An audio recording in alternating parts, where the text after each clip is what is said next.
Hello, everybody. Hello. All right, you can tell that I'm in the driver's seat today, which means Derek is not here. Actually, due to sickness, he's not here today. But he will not be here for the next couple of weeks because he is going to be traveling on a mission trip to Honduras, and that's amazing. So, round of applause, everybody. Yay! All right, but with me today is Christian Strait. You might remember him. Hello. From when we interviewed him about his time at college at Florida State and the shooting that happened there. But that's not what we're going to be talking about today. We have a completely different kind of show in mind. But buckle up and welcome to the Truth Response. Hello.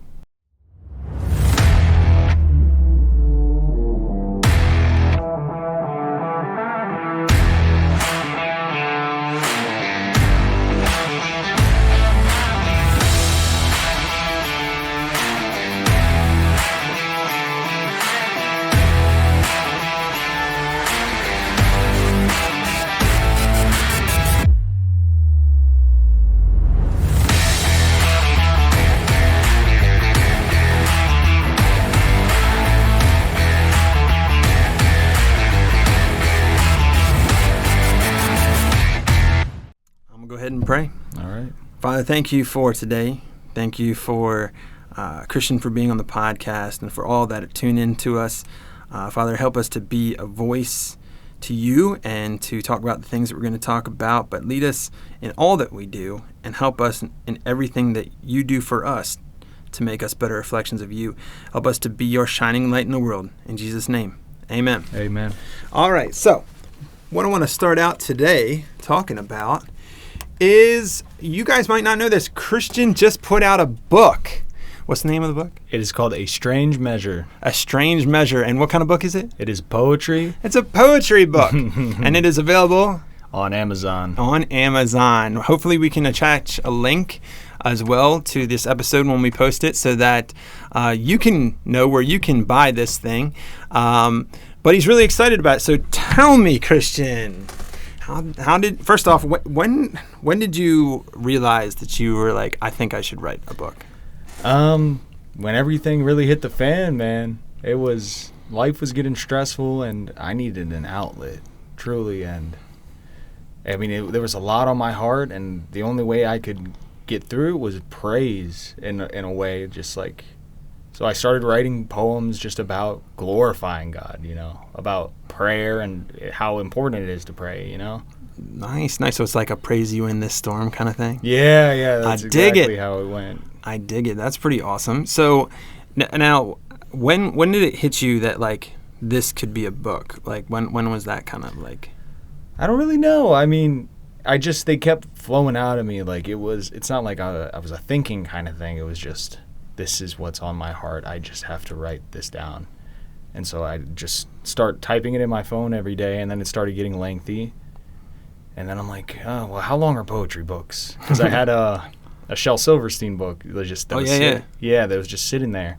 And, he's a huge inspiration for poets. Silverstein? Yeah, of course, because the illustrations.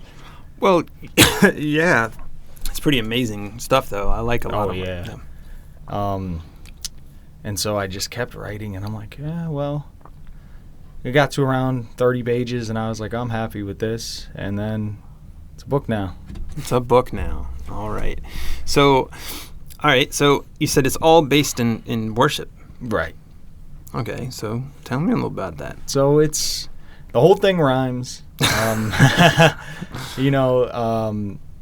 mean, it's really hard to describe because I can't even describe the state that I'm in when I'm writing these things down. It's just everything finally is quiet for one moment. Do you like just get like random inspiration or? Yeah, yes, random things like random things that then I start writing and it's like, oh, that's kind of symbolic, or some things that maybe I don't really know the exact meaning of, but it works and it makes so much. It makes sense when you read it, but not. It's so much is up to interpretation.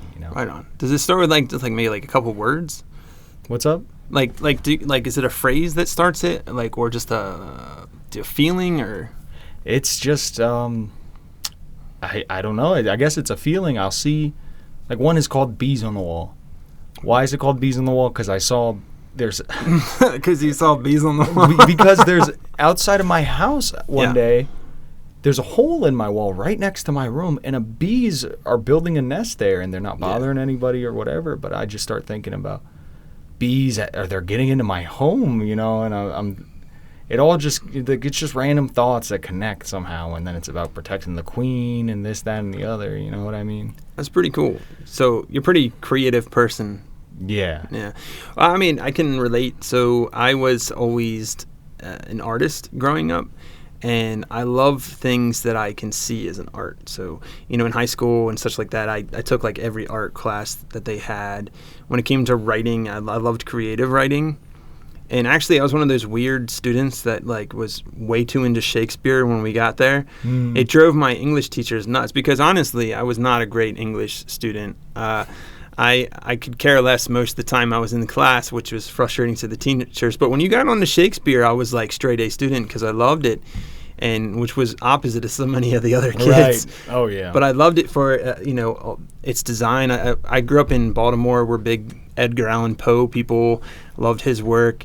And I used to write all kinds of different things. I actually, a little bit of an author myself. I'm not done some works, but like I also have done poetry, write songs, stuff like that over the years. My wife actually loves to remind me that I used to write her a lot of poetry when we first started dating, and I have not done so as much, 10 years of marriage, but like I probably should get her a nice. I feel like when she says it though, I get guilty. I'm like, well, now if I write a poem, it's because she's asking me to write a poem. I'd rather just write one because I'm inspired. Like, I was so caught up in the beginning of that relationship. I was like, the creative juices were flowing. But no, I get it. Like sometimes just something grabs you in an obscure way and can spark you.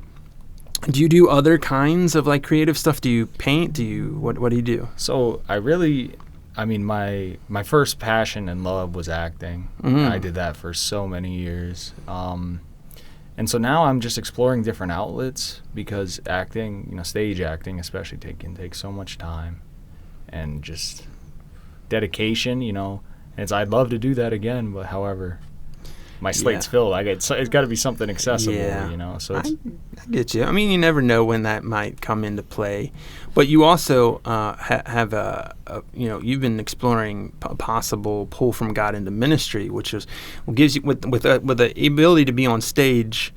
That could be great, especially if God's calling you to speak in any capacity, whether that's in front of a small group or large group like I've done in the past. Some people will look at you and go, how can you do that? And honestly, my secret is that I feel all the emotions before I do it. Mm-hmm. You know what I mean? Yeah. Like sometimes, and it's not every time the same way, but there's been times where like right before I go to preach or teach, I'm like, I get the nerves, and I'm like, all right, well, I'm allowing myself to feel that right now. And then when it's go time, I do what I call walking through the curtain. And it's kind of a borrowed phrase, but like, all right, there's no curtain there, but it's like, all right, I'm going to go into it now. And that means you all have to stay here. All these things, and now I have to just go to work. And it's interesting that helps me, But, it's I love the creativity and trying to explore things. I've always had that need too, to create or to see something as a canvas that can be made into something. Right. It's actually how I got into cars. Ah. Yeah. Little expression through choosing your parts and whatnot. Yeah. Cars for me are my son's starting to get a little bit of the bug. My one son, where we see cars as not necessarily how they are, but how they could be. Right. And it's so many different. It's like every aspect of it. When everything from as simple as like what color we like it to what do we want the headlights to look like? What do we want it to sound like? How do we want it to handle? What do we all these things that suddenly become realities, and the more I got into cars, the worse it got. Honestly, because especially certain cars, like I have a little project car now at the house that I'm going to be slowly working on, but it's like it's like it's contagious. Like I as soon as I get to one thing, it grows to another thing. I'm like, I'll be thinking about the suspension, then I'll be thinking about the power, then I think about what this looks like, Right. and that one, and it just kind of keeps folding into the next thing. And when I think about start to finish, I'm like, man, people have no idea how much work it'll take to go from where I see it now to where I want it to go. And to some degree, sometimes you're never kind of happy with it, but I'm also the kind of person that doesn't love a finished work. Oh, really? Yeah. I'm a great dreamer, not a great. I don't like I can finish projects and all that stuff. I don't, but like once it's done, I'm sad.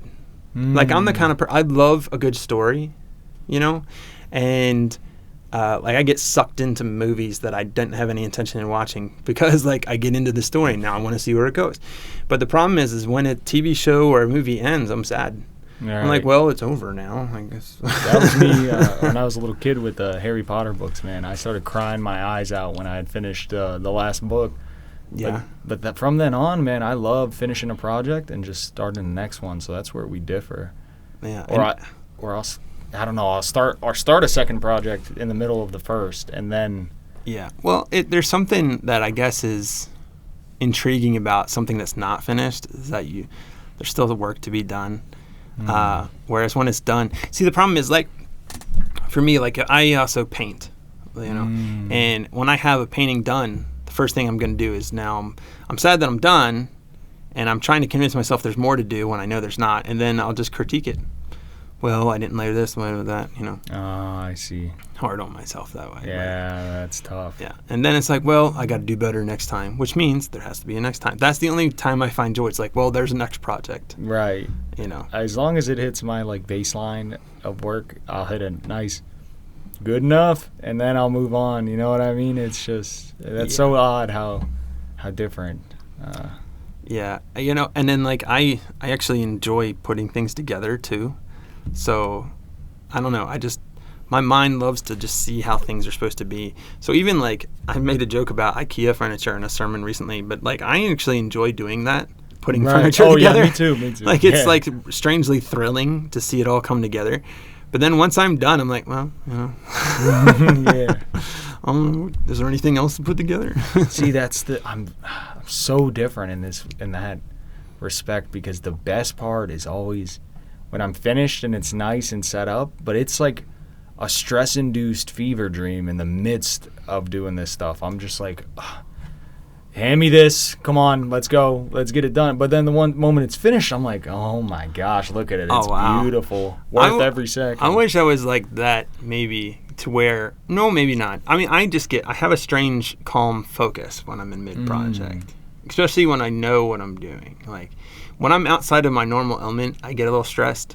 But if I have the flow, if I have a feel for it, I'm calm as cucumber. Like, I'll give you, for instance, so working on cars, especially when I know what I'm doing, I'm calm. Nothing really bothers me, even when something goes wrong. I'm not as familiar with motorcycles. Now, there's a lot of similarities, obviously.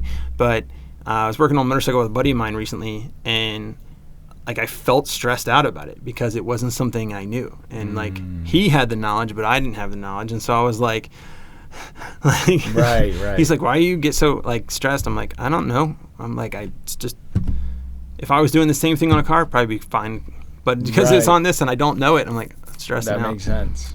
When it's done though, like I'm searching for something else about it. Like if I put something together, like the first thing I have to do is like this can't be the end of it. So you'll find me going and grabbing somebody and go like, I'll go to my wife. Hey, look at this. What do you think about this? Because I'm looking like, let's keep it going just for a second. What do you think about this? And then once everything's done, I'm like, well, it's done now. Go on with my life. So anyway, you get to this book, right? And you've got all your creativity down, and so how many pages is your book? 27. 27 pages. Front and back. Front and back, illustrations, all that. All right. Yeah. And so do you have like a favorite? Is there a spoiler alert? Is there a favorite poem? That's a great question. I think Straits and Rain. Straits and Rain? Yeah, both straight body of water. I love playing on that, But I mean, I don't know if I could spoil it. I just have to pull it up on my phone real quick. You don't have to spoil it. Yeah, I would rather. It's something beautiful though, and it's. I'll give you the last line. It's just something like, "It's strange how I now love the rain." I like it. And that really speaks to the storm that I was in when I was writing this. You know what I mean? Would you consider yourself a romantic? Yeah, it's pretty bad. That's okay. I mean, shoot, I'm like a hopeless romantic guy sometimes myself. I was definitely, especially when, like, I feel like bad. Like, you get kind of, like I said earlier, 10 years into my marriage, I love my wife to death. I love her more now than I did then. But, like, I remember getting caught up in those emotions and doing things, and now it's like, well, things have become kind of, we're 10 years in, things are kind of, there's normalcy now. I don't want to take it for granted, but, it's funny that, like, I find myself going, man, I'm not doing some of the gestures that I did before. I'm like, and it's weird to think that, because, like, I wanted to do things before, and now I'm like, now I'm just kind of normal. I need to get you on some love letters, man. Maybe I do. I know my wife would probably enjoy it, so I should probably do something like that. Switch it up, though, from the poems, maybe. What else you got, man? Yeah. So when it comes to, you got all these poems, and you said they're like worship, so then my next question would be, like, how do they relate to the Psalms? I guess I really, like... I didn't look at anything or think of my inspirations, but I've been reading. The book is green, right? Yeah. It's because I guess what I read the whole time when I was going through this was a little green booklet. It was New Testament and Psalms and Proverbs. Like, I guess Gideon International. Little Bible. Yeah. Those little giveaways. I love them. Yeah. And so it's like, apparently green's just the color they put in the hotels or something that when I looked it up. But I didn't care, man, because I just read the Psalms and Proverbs, and I've never, like, understood. I've never taken advice. You know what I mean? I had a very hard time up until the point where I came to Christ, taking anyone's advice. Then I start reading this, and it's like, this is beautifully written, and it's some of the most sound wisdom I've read in my life. You know what I mean? Mm-hmm. I don't know. I highlight them all the time now. I still am working through them, and I'll probably never be done working through, 100 and something Psalms. You'll never get, professionally speaking, you never get done reading any scripture. Right. Yeah. But, what's a cool challenge to do? And, well, it would have been great to start this month doing it, but December will be good too.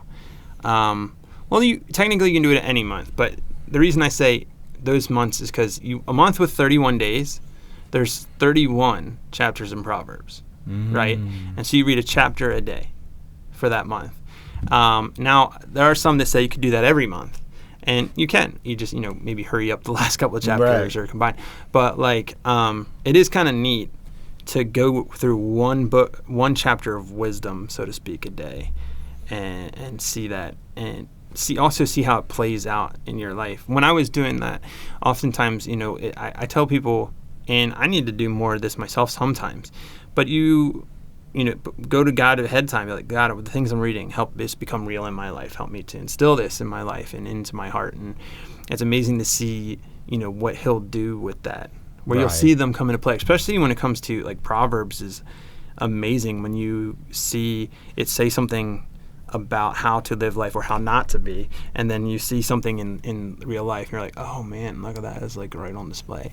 Oh my goodness, that's been one of the toughest things, is identifying, like, thinking in a different way that I never would before, and then it's just like, what the right thing to do in situations is, and seeing, like, people who maybe don't have this wisdom, it hurts sometimes, man. It's been tough. I got to tell you, it is tough. I think the longer we grow a heart for the Lord, the more we come to love Him and His Spirit and His law, I think things affect us in this world, that things that aren't of Him start to affect us greater.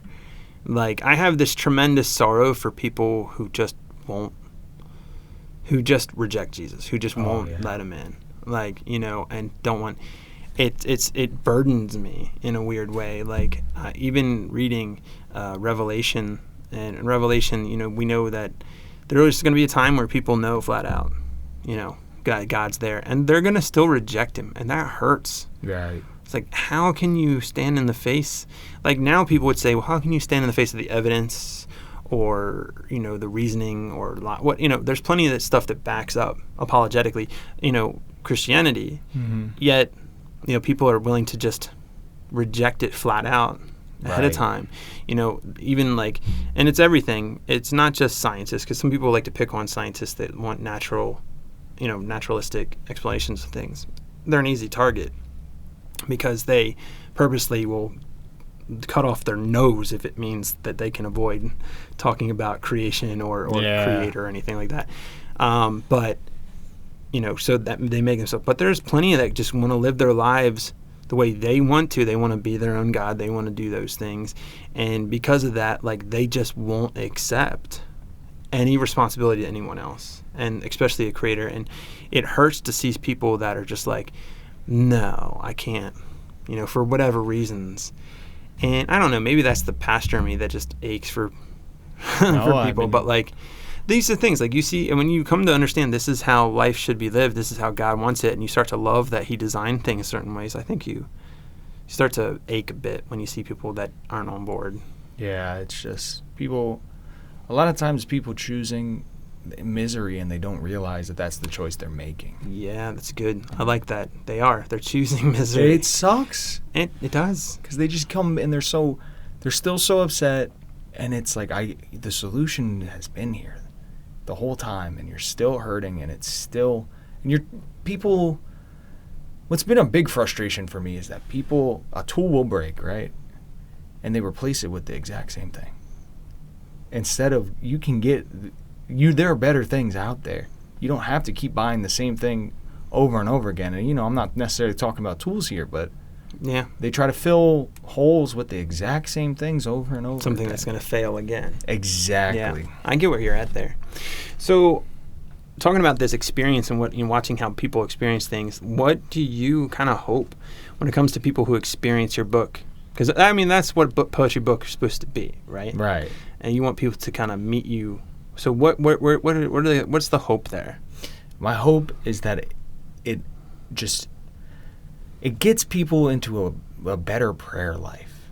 Because when I was in the lowest of the lows, the whole thing that kept me afloat was my prayer life.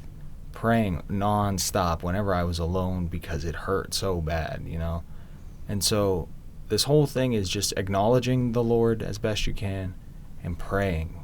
Prayer is such an important tool. Right. Yeah, it is. Do you think that some of your poems will take the form of, or do they take the form of prayer?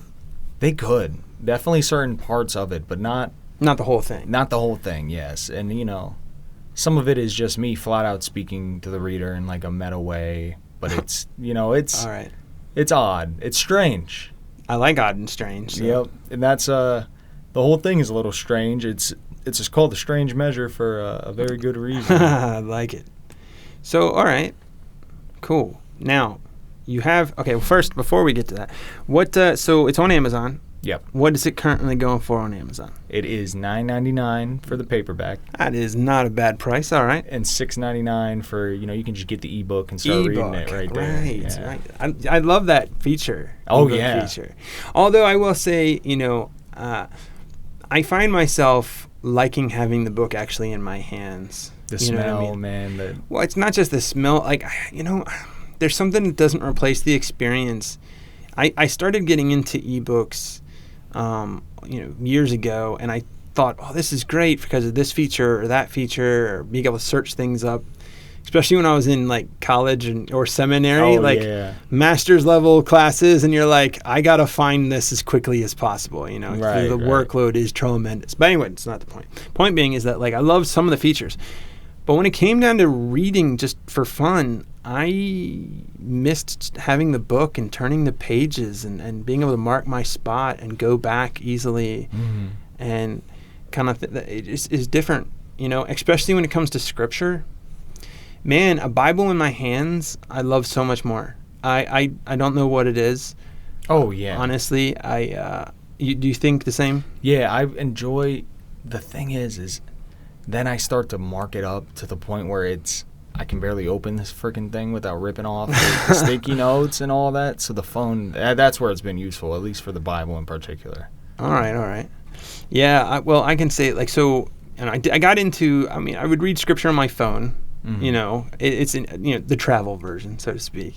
And then, I do a lot of work, especially here. Like I do a lot of work on computer too, where I'll take a verse and I'll do deep word studies and different things and kind of whatever. A lot I put into even just a simple, what some people would say, that's a simple line of scripture. I'm like, no, it's not. No, but that being said, like there's still like to be able to hold it in my hands, and like it's like holding a gift to me, and I feel like there's like a cheapening a little bit, and I'm not dissing anyone who loves ebooks. Like I get the benefits, and it's convenient as can be. It really is. But I don't know. There's just something about having that book. The inconvenient thing about books, though, is that as you collect more, you got to put them somewhere. Mm-hmm. So I have quite a collection. Hey, but I mean, at least me personally, I get to feel cool. I'm like, yeah, look at me. Look, I'm well read. Yeah, look at this. And then knowing half the books don't have a single crease in them. You know what I mean? I haven't even touched the things. But well, I mean, I love. Plus, like, you know what? I heard, you see someone whose Bible's falling apart, and I'll show you someone whose life isn't. You know what I mean? Like. That is so amazing to think about because, yeah, I mean, my wife, I got to tell you, so this is a real story. My wife and I started dating, and I wanted to dote on her, of course. And I took a big risk, honestly, because I wanted God to be at the forefront of our relationship. So I went through a divorce in my early 20s. Mm-hmm. It was, I'll put it this way. I didn't really have the right mind space going in.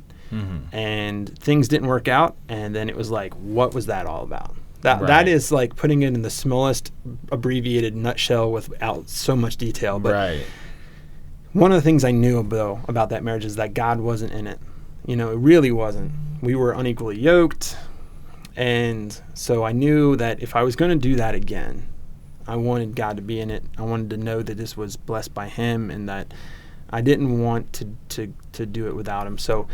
When we started dating, one of the first gifts I got her it was a Bible. Nice. I'm not kidding. It was wild. I was in, I felt like I needed to. I went to Barnes & Noble. I think it was Barnes & Noble. And I was looking at different Bibles, and I saw one for mothers, and I was like, perfect. Mm-hmm. And because she's mom, and I was like, I'm gonna go for it. I was gonna see, and I thought this is gonna be. I remember having this moment of just, so what if she's like, why are you giving me a Bible? Right. But to my joyful surprise, she loved it, and she has used that Bible ever since. Like, it's pretty beat up at this point. Wow. It was we started dating in 2013 or 2013, not 2000, 2013, 2013. Yeah. Oh my gosh, I'm so messed. I'm from the 1900s, so everything's messing me up. Anyway, so everybody from the 1900s is hurt a little bit. Yeah. I just love that phrase now because at first it hurt, now it makes me laugh. But no, so she loved it. If you look at it now, she has written on the edges. Like at one point, I think one of side says, "This is how I fight my battles," and I thought that's amazing. And like the pages are beat up, and you can tell that things have been spilled on it, and it's been through it. She's got everything that you could write notes on. Is filled with notes. She's got extra notes in there. That's right? Awesome. You know what I mean? Awesome. Like, and I look at it sometimes, and I'm like, man, like who'd have thought? I don't know. In my nervousness, I didn't know how it was going to go. I didn't know by far that it was going to be today what it is. Right. That it's been her trusty companion to the Lord. And like it's weird because like I feel in a way connected to it, but I also feel kind of not. I feel like it was a test to see if God was going to be in the relationship, and then it became something for her to continuously work with him on. Yeah, on her So I'm relationship kind of with like him, yeah. only from the outside. It's kind of a strange thing that I often almost don't even think about the fact that I gave it to her. I just see this, and I tried to get her a new one.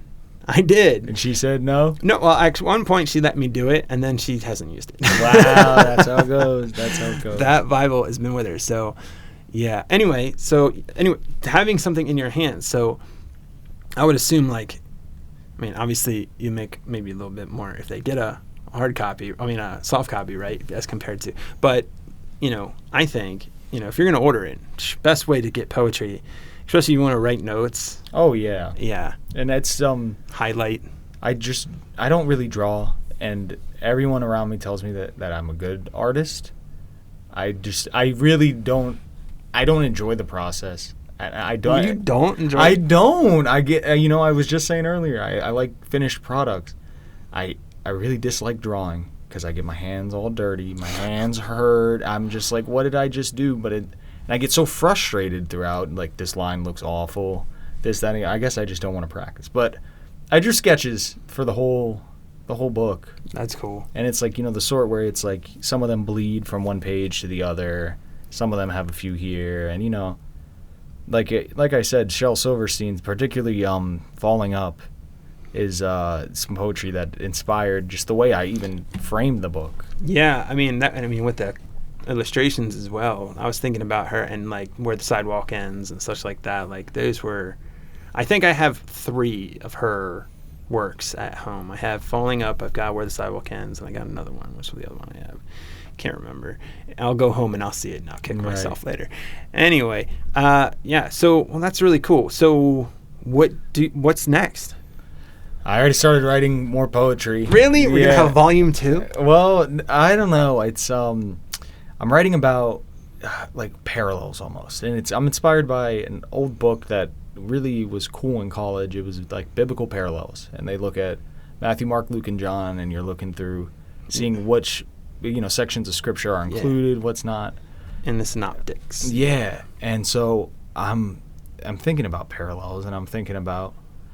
I was talking to someone, and they said they were feeling melancholy today, and I'm like, well, you need to be feeling sublime. And, I start thinking about, love and is what I got, all this other stuff. I'm like, melancholy and sublime. That sounds like a pretty okay working name. And let's just write about, let's write about my emotions whenever I'm feeling them. Is that the working title for your next work? Yeah, that's the working title. I love that title so much. Thank you. So much. Melancholy and sublime. I can't wait for that one. That'll be good.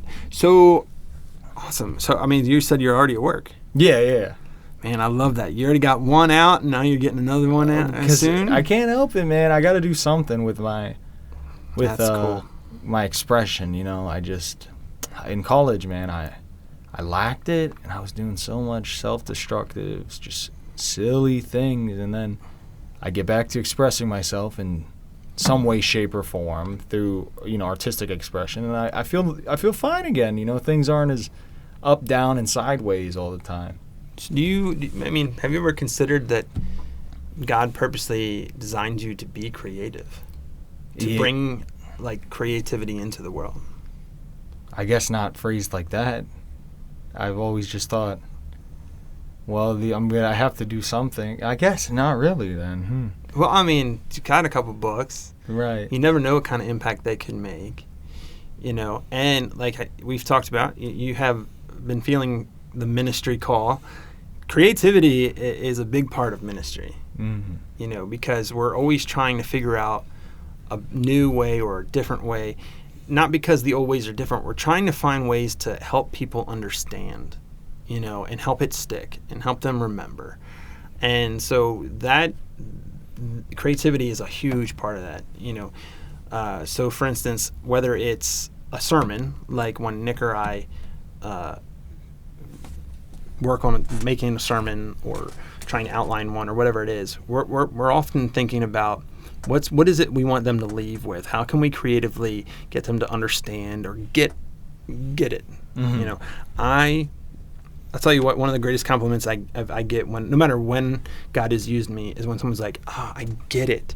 You said it in a way that I can understand it. I'm like, that's all that I'm hoping to do. Right, honestly, is that I want you to be able to get it. And so whether it's, Nick saying something like he does sometimes loud or off the wall or whatever it is that helps people kind of connect with it, or, me doing something nuts, it's you're always trying to help them to remember it in a way. So I read a book by Andy Stanley, son of Charles Stanley, and he's got a son, Andrew Stanley, who's a comedian now.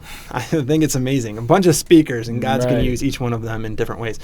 But Andrew read a book. It was called Communicating for a Change. It's a really great book, especially when you want to look at ministry. I might have an extra copy. Okay, might get my hands on that. Might have to. I'll look for it. If I have an extra copy, I'll totally hook you up. But it's really, it gives kind of an outline of what it is to put a basic message together. But it gives a little bit of the reasoning why. And the reasoning why, I think, is awesome. I mean, the general outline he gives is decent. It's a way of thinking through, okay, how to help it stick in different ways. But the reasoning is that, you want something that helps them call back to it easily and understand God. But the purpose ultimately being is imagine, he said in his book something along the lines of, imagine it's your son who's in the back of the congregation, and this sermon you're going to give is the make or break on whether he gets to heaven. And it's how serious should you take this sermon? How important is this message? And therefore, how much should you put everything you got into it, and kind of thing. And it was, to me, especially when I read it in undergrad, and I thought, that is wild. It put a lot of pressure. I put a lot of pressure on myself for it, but it does also give us a headline of okay, this is important work. Take it seriously. Right. And so, but there's a lot of creativity that goes in with it. He talks about, creatively looking at a phrase or something like that. Your ability to create could be an incredible tool for the Lord going forward. And, and that's for anyone. I mean, anyone who has the ability to create, God's given you that ability, for a reason. He gives us the passions of our hearts. And if we're well, is this really a passion from him? Is it something that's good, that can inspire, that people can admire in good and healthy ways? Because those are the things he does. And so, go for it. I love painting, and I'll tell you, when it comes to ministry, my wife tried to convince me to do a video series online, and she wanted me to call it Preach and Paint. Really? Yeah. And I was like, I don't know what I would preach about while I'm painting. To me, I wanted them to connect, and I was like, I can't envision it yet. That's the idea. Because I can paint like him. So she's like, you should do it. And I was like, yeah, but he's mainly talking about making the painting. Right. For me, I'd have to be thinking about a lesson or Bible point or Bible study while I'm painting, and are they going to connect? Is the thing I'm painting intentional to what I'm talking about? That got me so messed up that I haven't been able to do it yet. Yeah, that's actually, I'm trying to envision doing it now. It's well, it says they bird the feathers. Yeah, but that's one thing. Yeah. So I'm I don't know. But I will say this. It has helped me. There are people that have creative minds that when they heard I did these things, it opened up an avenue for me to be able to, interact with them in new ways. And so God can use things in ways we can't even expect. I became closer with a friend of mine from up north because he and I ended up being in the same art class one day. You never know what exploring the passions that God's given you can do. I have a passion for cars, and working on them and hooking them up, and that has introduced me to people who I have very similar interests, but we can talk God about it. We can, have some thoughts on maybe what I could do with that going forward, but you never know. We can't be too quick to dismiss the gifts that we're given. Right. Because it doesn't look like something else we've seen. Our God is not in a box. He's more creative than we are. Oh, yeah. So if he's giving you these, you never know. And it's not a definite yes, but it's not a definite no. Right. And so, obviously pray about it. It's always a good way. But, if you feel those creative yearnings, like, man, let God use that. It can be a form of worship. Just like your book is kind of a form of worship. Or, using this is like, thank you, God, for this passion. Thank you for this ability. And, use this, Right. kind of thing. And you never know what he'll do with it. Why, especially when it's something good, poetry, painting, podcasts, poetry and noetry. And noetry, yeah. That's the first poem. Poetry and noetry? Poetry and noetry. Yep. Oh, man. Some context, Yeah. Well, I got the privilege because you showed me your manuscript. Yeah. Yeah. And I got to see some of it. And I love that I can see some of your influences. You definitely listen to rap music. Oh, my gosh, all the time. Because I can tell, like, there's certain ones I read, I'm like, he's got a rap background. Yeah, well, it's because I was in so much musical theater, and Hamilton had just come out when I was starting, and I realized, I was watching like other Lin-Manuel Miranda works, like 21 Chump Street and In the Heights. Oh my gosh! And it's all just rhyming all the time, and I want to rhyme all the time too. All right, cool. Yeah. So you said you have, Sostein. You got some rap influence. What other influences might we be able to see, do you think? I guess that, definitely Dr. Seuss. Dr. Seuss. Yeah, okay. Of course. Sometimes you got to make up words. That's a classic. Yeah. Or stretch out your little, you got to use improper English. Like I threw a little thing in there that says like, it don't make no sense. Yeah. But it's like, why not? Have fun with it. I mean, it's a creative work. Right. It's not supposed to be like some proper novel or anything like that. Exactly. I love it. All right, cool. So, Dr. Seuss, I got to say, who didn't grow up reading Dr. Seuss? Exactly. Right? And he was like the king of making up words, I swear. Oh, yeah. Just all you don't even have to read it. Just watch, The Grinch. Oh, my gosh. And such a classic, too. Some of those you're like, what did he just say? Yeah. So, okay. Well, let's... Dr. Seuss, do you have a favorite Dr. Seuss book? Probably is The Grinch, man. The Grinch? Yeah, I do love The Grinch Who Stole Christmas. As a kid, mine was Green Eggs and Ham. See, I didn't like green eggs and ham at all. Really? We had green eggs and ham day at school, and I thought it looked disgusting every single time. So I started to not like Sam I Am, man. I don't like that guy. Oh, my gosh. I do not like that Sam I Am. Okay. Yeah. But The Grinch I always loved because his heart grew, man. Okay. I was an emotional child to the point where movies, anything make me cry. The Grinch's heart growing, cry my eyes out. I watched the SpongeBob movie. SpongeBob and Patrick, like they almost die at the end, but then, their tears form a little heart, and then it turns on the sprinklers and they survive. My mom says that for the first, maybe 7 to 10 times I watch it, even if I knew that was going to happen, cry my eyes out because I thought they were going to die, even though I knew they didn't. You know what I mean? I've always just been, or All Dogs Go to Heaven at the end. Oh, my goodness. Those were traumatizing for children, I swear. Well, maybe that's it, but I was... 1 and 2. Yeah, and I watched them back to back. Oh, I don't think I ever saw the second one. What? Yeah, I just saw the first one. I was like, happy ending, he lived, Yeah, you don't even know about Easy Street. Oh, goodness. That's the second one. Watch the second one, you'll know what Easy Street is. Okay. Oh, for my people who love All Dogs Go to Heaven 1 and 2, you know what Easy Street is. All right, so, yeah, that one's hard. I tell you what, I look back at some of the shows or movies like that I watched as a kid, and I'm like, man, they were traumatizing. I don't even understand why we would... You'd think that parents would be like, this has been pretty emotional. In a way, it helped prepare us, I guess. Like, life can be hard. That's true. It can be upsetting. And, yeah, I don't really know any other way to put that. I mean, it's true. Yeah. And not everything's got to super happy ending. And so. that's the other thing is, I guess I really appreciate nuance. And for some reason, I always had a heart for the evil characters, man. The evil characters. Yeah, well, not the evil ones, but the misunderstood. Because of All Dogs Go to Heaven. Like the villains? I feel like so many people are within, media and art, but also in real life. It's just like people who are evil most of the time think they're doing right.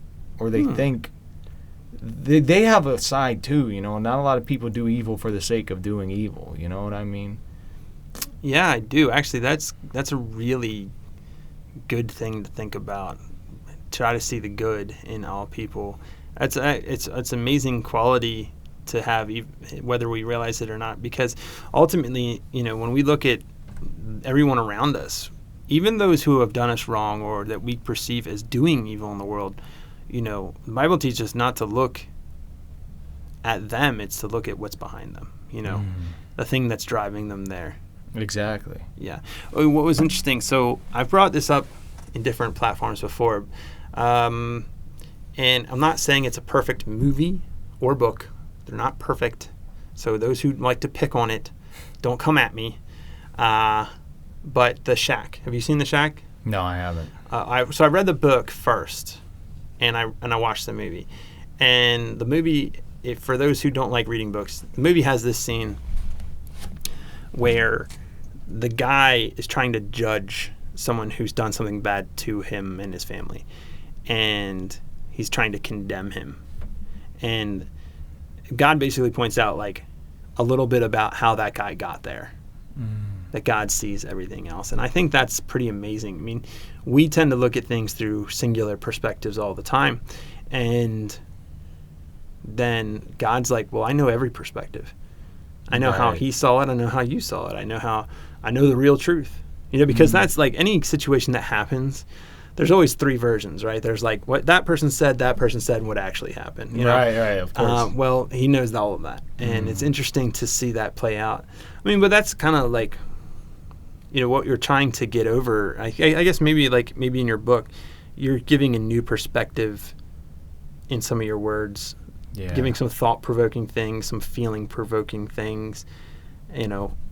That's kind of part of the experience. Usually in poetry, your experience is trying to be passed into so somebody else can experience it. Yes, do you agree? I completely agree, and that's exactly what it was. Is huge transition time of my life, and one of the poems I speak about how I'm in the passenger seat, but I'm happy that it's finally getting used. Whoa, I like that. That's deep. He's got deep stuff. All right. And it's nice to not carry these burdens by myself anymore, and that's only through Jesus that I'm able to feel this way, When did you first feel this creativity in your life? Do you remember? Yes, I was. Well, I guess this isn't the exact time, but this is when I knew I had to do something. I was in 4th grade. Okay. We did a little play in the class where we were. It was something so silly. It was based off of the facts of history. 3 people are Abraham Lincoln, but only one of them is the real Abraham Lincoln, and it was a little presentation for the parents. I was one of the fake Abraham Lincolns, but I loved it, man, and I hated sports at the time. So I loved just pretending to be somebody else for a little while, and that just that helped me, I guess. And then it turned into, I tried to write, nonfiction. I mean, I try to write fiction. I can't do that. At least not at this point. I still can't. I have a horribly awful time doing it. Really? Yeah, I like writing about, I don't know, I just don't express myself that way, That's interesting. So one of the things I'm working on is a nonfiction for sure, but fiction to me is kind of fun because I think it's where a lot of creativity comes into play. Because when I'm writing nonfiction stuff, it's easy to a point because I'm recalling memory. What I'm doing in that, you're recalling facts and stuff like that. So you're working off of something that's real and exists. But the creativity you get when writing nonfiction or writing fiction is that it can be anything. It It can go any way you want. You're in the driver's seat, so to speak. I think that's kind of fun. That is a fun way to put it. Yeah.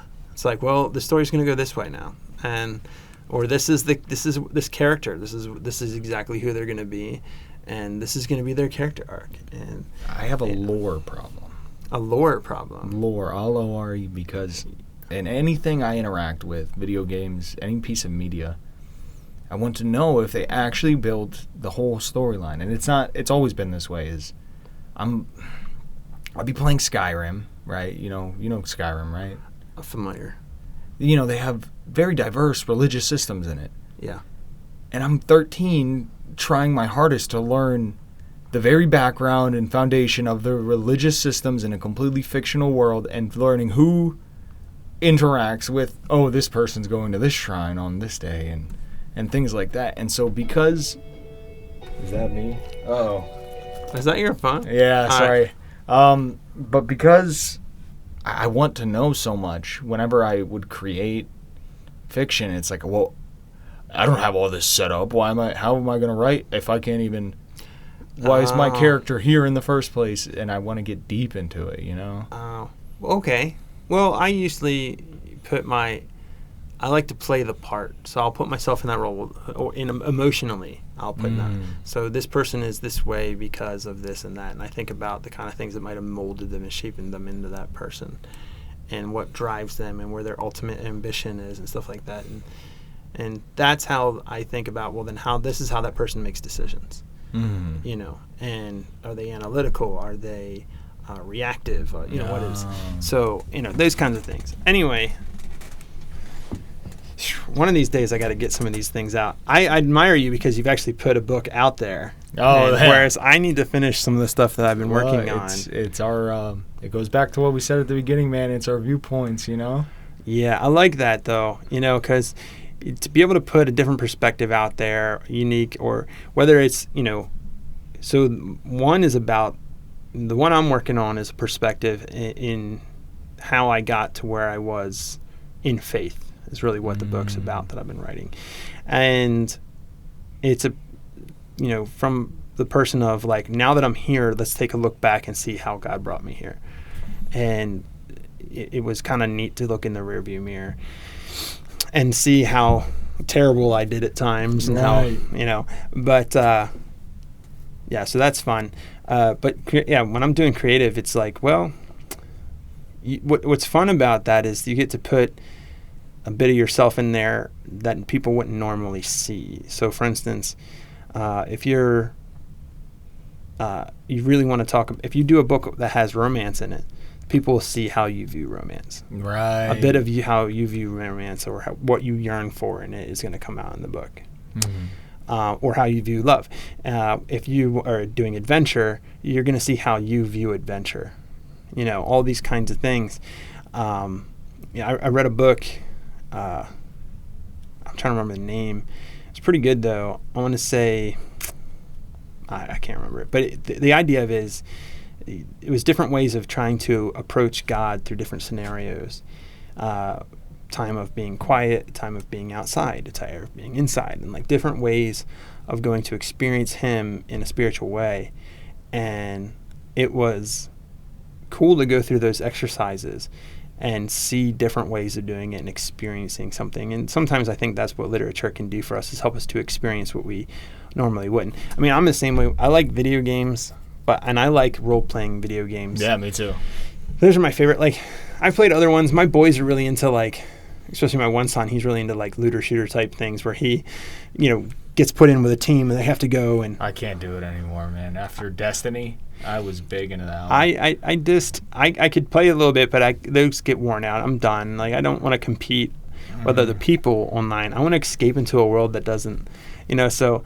I play games where I can be anything, whether it's somebody that doesn't exist, or it could be like a superhero. I've played Spider-Man games, Batman games. Right. Oh, yeah, those are awesome. I'm Spider-Man today. I'm Batman today. Yeah. And I love the video games now. I mean, like when I was a kid, it was different. But like now you have such open world where you can do anything you want. Of course. And get lost in it.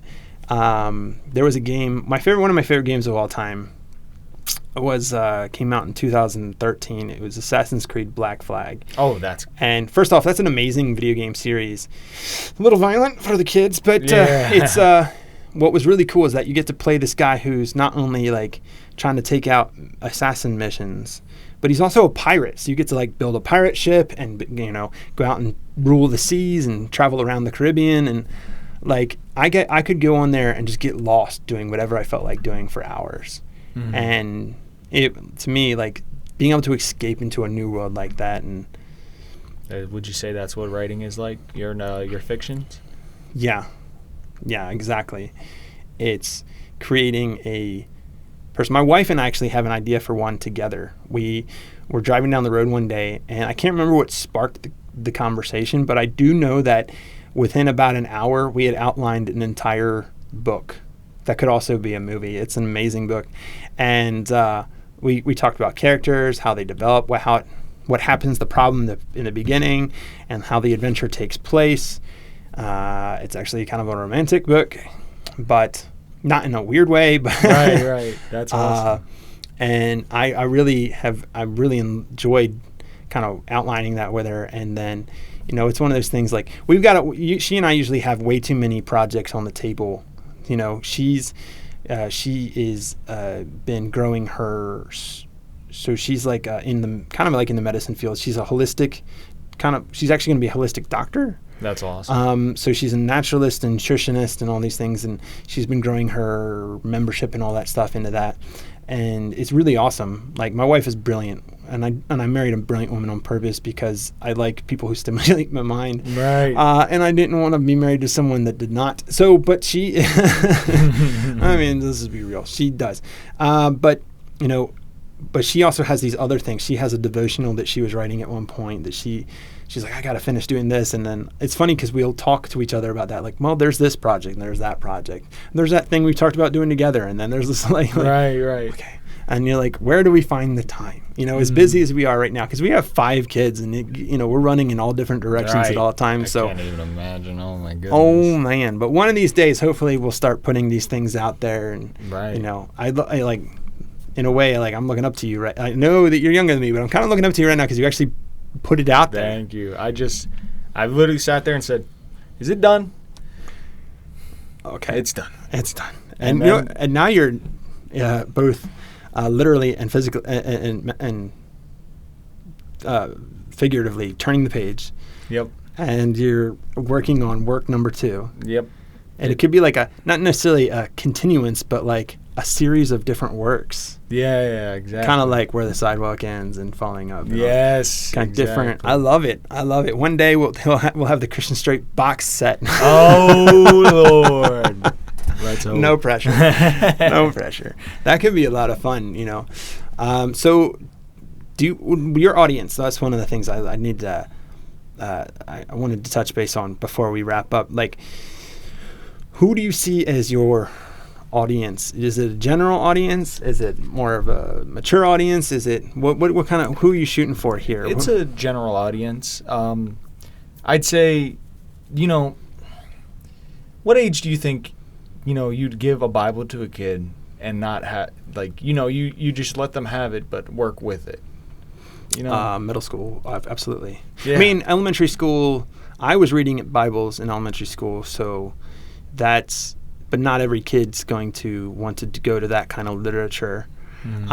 And when I first got to the Bible, I was fascinated with certain aspects of it. Like, honestly, what was really weird thinking about it now is that I was immediately fascinated with the law.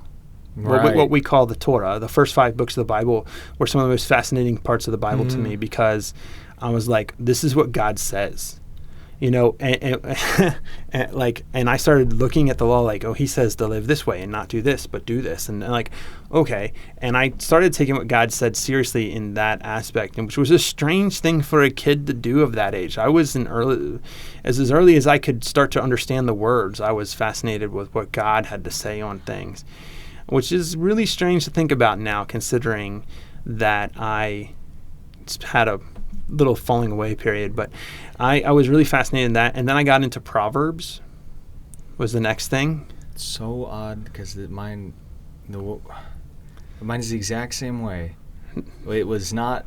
It wasn't until high school, but what really got me into learning about anything about, I was just like, everyone's Christian, or I was Christian, and what is going on today? I don't know. It's like, we got to wrap it up music. No, I'm just kidding. No. It was because I had a Jewish friend, and that was the first time I started realizing, well, people actually have other religions and do other stuff. Like, he was wearing his yarmulke, and then I had a falling away period. And then what got me back was the Psalms. Well, actually, it wasn't what got me back was the Psalms. Well, it's like that's what I. But no, so I started with the Torah, and then I expanded to the Proverbs. Like I was still going to church as a kid, and so I was listening to the other stories. Like you got David and Goliath, and you got Jonah and the whale, and you got the Exodus, and all these, that they get brought into, so kids can start to understand them. But where I was reading on my own, strangely enough, was I spent a lot of time reading like Deuteronomy and which was strange. And then I went into the Proverbs, and then honestly, it was my teens is when I really started to expand more. And I went from there to the Gospels.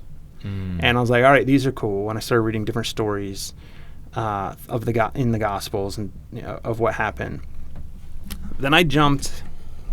Back then, if I tried to jump to Revelation, it just looked like gobbledygook.